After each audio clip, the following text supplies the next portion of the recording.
Before there was Lewis Hamilton, before there was Jenson Button, even before there was Hill, Mansell, Hunt, Stewart or Clark, there was Moss. He was the first, and so became the very model of the modern British superstar racing driver. But there could never be another Moss. He was the true original. Both his parents were racers, having met at the great Brooklands track. His father, Albert, even competed in the Indy 500 in 1924, whilst his mother, Eileen, raced Morgan three-wheelers. The young Moss was bought an Austin 7, aged 9, and spent his summers driving around the local fields. Aged 18, he entered the new Formula 3 category and immediately started winning. In 1950, he put his name on the radar of F1 teams by winning the F3 race that supported the Monaco Grand Prix.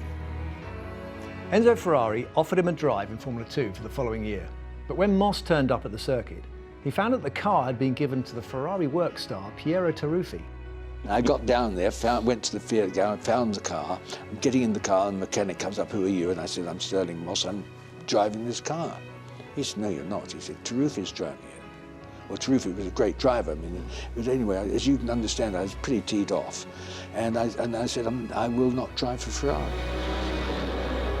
Instead, he and his father bought a Maserati and entered it in Formula 1 themselves.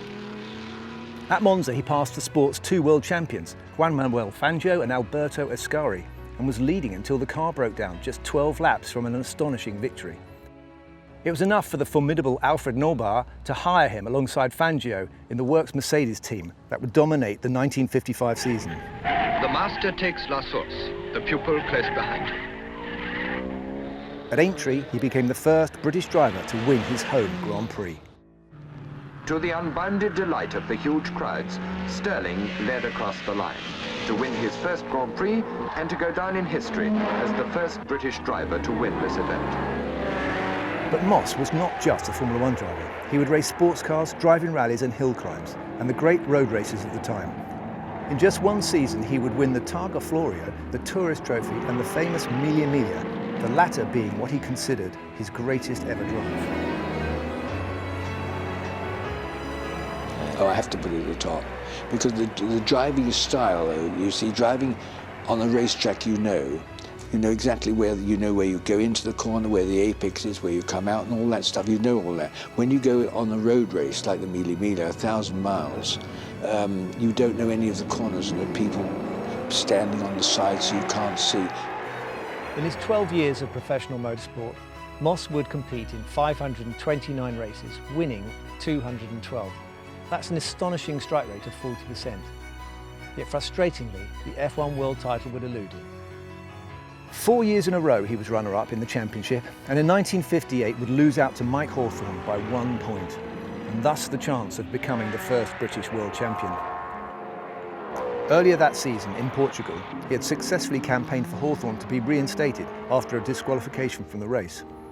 It would earn Hawthorn an ultimately crucial 6 points, but Moss had no regrets over his act of sportsmanship. When he was push-started, he was not on the track, he was up the escape road. And so they reinstated his second place.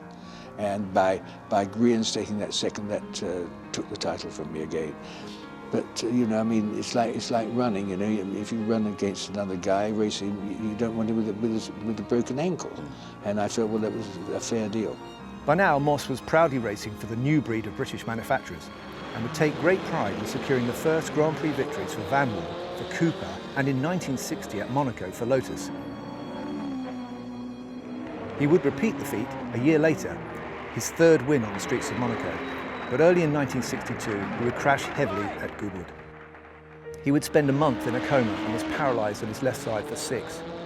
When he returned to the wheel in 1963, Moss felt his reflexes were not what they were, and not what was required to compete at the highest level. I'd slowed down that little bit. My spatial reaction had gone, my concentration and so on. A lot of things had changed, and I felt that it would be, therefore, unwise to continue racing. Aged just 32, he retired from racing, but not from the Formula 1 paddock. Whenever there, he was a draw for fans and drivers alike, who all enjoyed his company and words of wisdom. I am so grateful for the time that I got to spend with him. I got this incredible experience with him in Monza, where we drove the old circuit of Monza. I'll never forget it. He was a racing legend and a racing hero. Sir Stirling Moss was a trailblazer for British motorsport, putting this country firmly on the F1 map and inspiring all those who followed. There used to be a famous catchphrase, "Who do you think you are, Stirling Moss?" But there could only ever be one true, original Moss. I found that risking my neck gave me a big kick. And it's a crazy thing to say. People say, well, you must have a death wish. No way. I love life. I don't want to die. That's why I don't like being 82, actually. It's getting shorter.